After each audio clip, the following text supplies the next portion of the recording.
Great Writers Media. Well, hello, I'm Dr. Larry Carnes, and welcome to Books of the Month.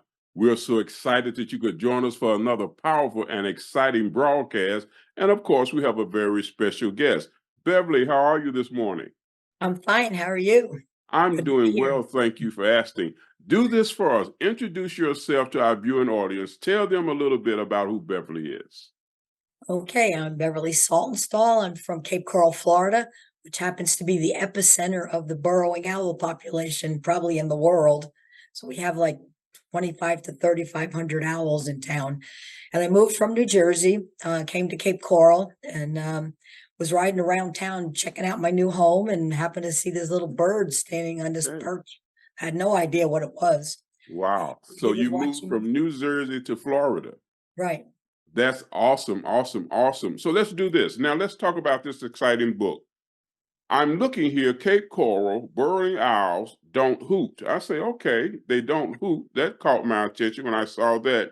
And then you invite our viewing and reading audience to come explore the wonderful world of the famous owls of Cape Coral, Florida. Now, I found it fascinating because it says this book is the only nonfiction book written specifically about the burrowing owls of Cape Coral, Florida.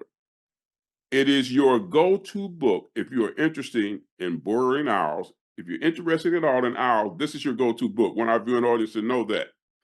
If you plan to visit Cape Coral, if you live in Cape Coral, or have a listen to this. You're just inviting people in as you begin to describe this book. Talk to us about this book and tell our viewing audience why they need to go and purchase this fascinating book.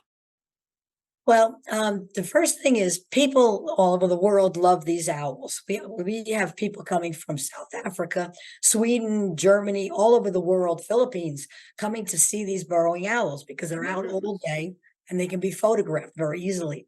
So people from all over the world are interested in these burrowing owls. Then we have people that are moving to Cape Coral, and all of a sudden they find out about these burrowing owls that are living in this town. They want to know about these burrowing owls. Then they have people who have these burrowing owls living on their front lawn, and they want to know about these owls. And then there's Carl Hyacin is a very famous author in Florida, and he wrote a book called Hoot. And there's a movie with Jimmy Buffett about Hoot.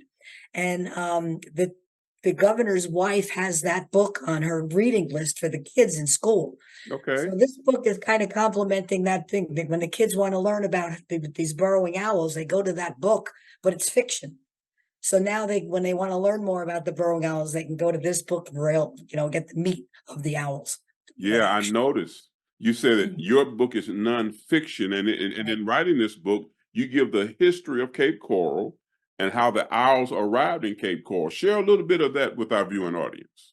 Well, we're not sure how long they've been there. No, there's no record prior to the 1960s.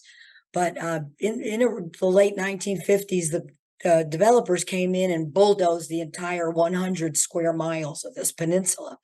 And they dug 400 miles of canals. So they absolutely made it wonderful habitat for the owls. So if they were there, they just expanded because it's perfect habitat for them. And they love disturbed areas. It's one of the few birds that like disturbed areas, but they like things that are dug up and moved around. Wow. So it's perfect for them. That's interesting. I noticed when you said there were lots of wetlands and then construction began, things began to be moved around. So you're saying that was actually beneficial to the owls. Yeah. We lost a lot of the other wildlife that was here. It was, teeming with wildlife. Yeah. We lost a lot of that, but we gained our burrowing owls. Now that's amazing. You say people come from all over the world. Yeah. I was just in South Africa. You mentioned South Africa, and I saw some owls, took some pictures. I may have taken a picture of one of these owls and not even known it at that time. So what is so fascinating about these owls? Well, they're number one, in order to see an owl, you have to go out at night. Most owls are night owls. Okay. So you have to go out at night to find them. These owls are out all day. The male sits at that burrow on that perch most often all day guarding that burrow. So you can come at 8 o'clock in the morning, you can come at 7 o'clock at night, you can come at 3 o'clock in the afternoon, and you can take pictures of these owls, which is unreal. They're just not like that. So then you can get, the babies are born, so the babies are right there. The law is you can get within 10 feet of them during non-nesting season, but if there's babies, you have to stay away 33 feet. So 33 feet with a good camera, you can take some awesome pictures of these birds. So it's just a wonderful place for photography. And anybody that's interested in birds just love them because they have these gorgeous yellow eyes and they look at you. And the little babies have to practice finding how far away you are from them. So they tilt their heads and they look at you. So they're very, very friendly. I mean, you can't approach them, but they're, they're tolerant to people. So they're really cool little birds. That's quite interesting. So tell me, what drew you, what fascinated you so much about these owls that you just were drawn to them and took such an interest in them? Well, I retired, and on my bucket list was to join Audubon or some birding group or get involved in something outdoors. And it wasn't long up before I moved in and I was riding around and spotted this little owl. Well, about 3 days later, in the newspaper, there was an ad from the city looking for volunteers to work with the burrowing owls. Of course, I had no idea what a burrowing owl was. I looked it up and that was the bird I saw. So I got to go to the very, very first meeting before Cape Coral Friends of Wildlife, which is the group that oversees these birds now.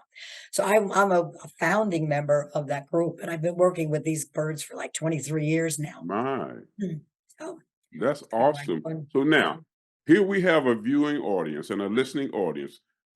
Give them some reasons, some nuggets why they should go and purchase this book because it really educates you. I'm just fascinated at the information. And of course, you say it's a non-fiction book. So it gives you I mean, you're going to find some truths about these owls, their habits and how they live and things of that nature. Give our viewing audience some nuggets that would just tell them, go and get this book and educate yourself. well, I start off with fossils, to tell people how long the burrowing owls have been around. Birds have been around since the dinosaurs, but the owls are very fragile, so it's very hard to find fossils with them. But they've been around for millions of years, and we've been following how far they came into the Florida, like in the 1800s, and then in the 1900s they moved into our county, and then like in the mid 1900s they moved into Cape Coral. So I developed that to tell people how they got there, in their history. But I also cover their reproduction, their feathers, their bones, their skulls, their eyes. Their eyes are fascinating. I just love their eyes. So I cover everything about it, but I also interspace it with personal anecdotes about them. Like my next door neighbor has a huge dog, and he called me in the crack of dawn to tell me that my owl was in his backyard, and they met up. His 100-pound dog met up with this owl, and the two of them were just looking at each other, and it was amazing to see that there was no fighting, nothing going on.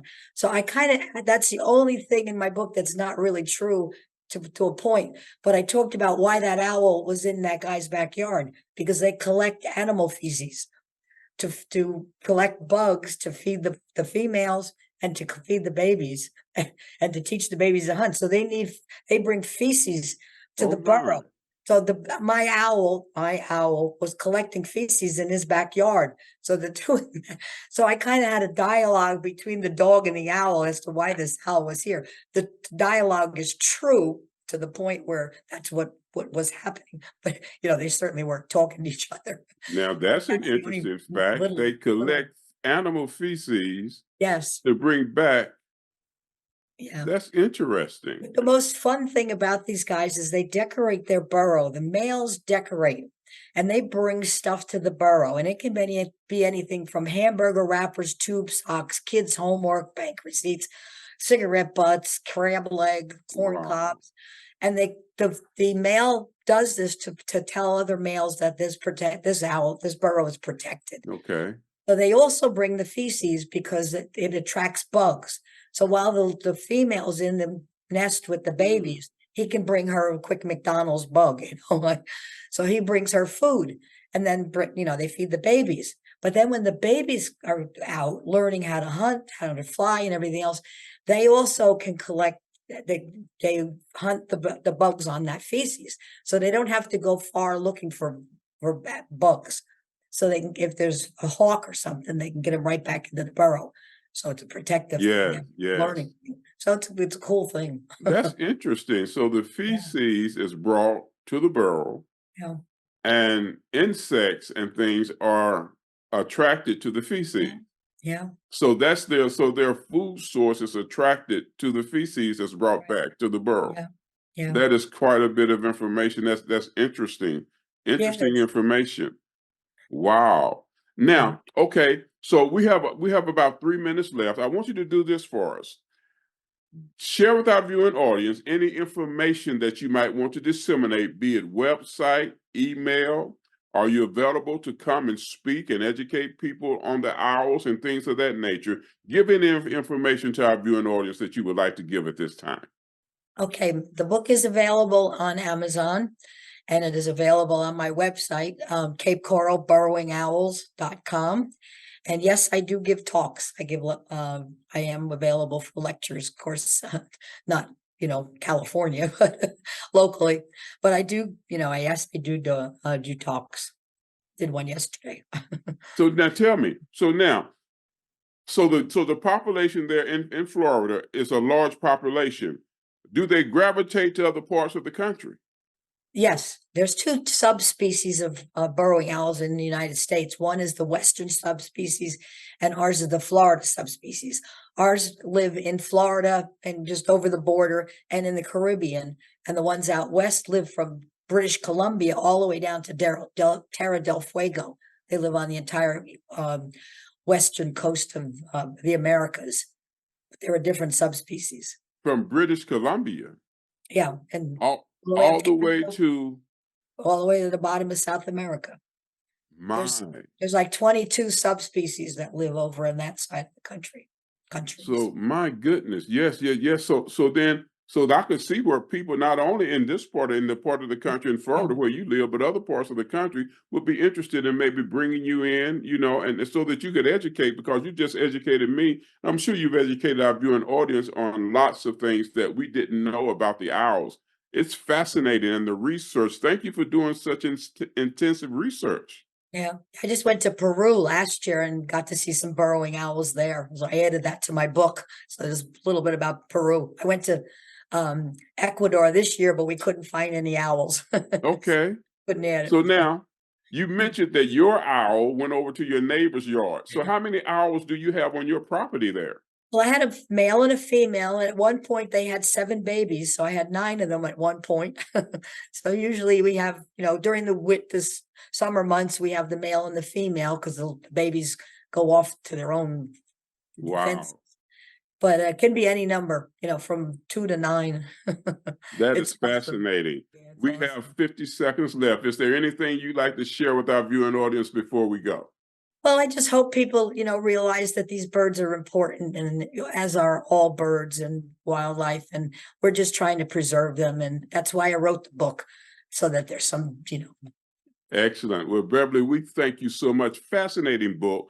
Very insightful. Thank you for sharing with us. Well, thank you for inviting me. This was super.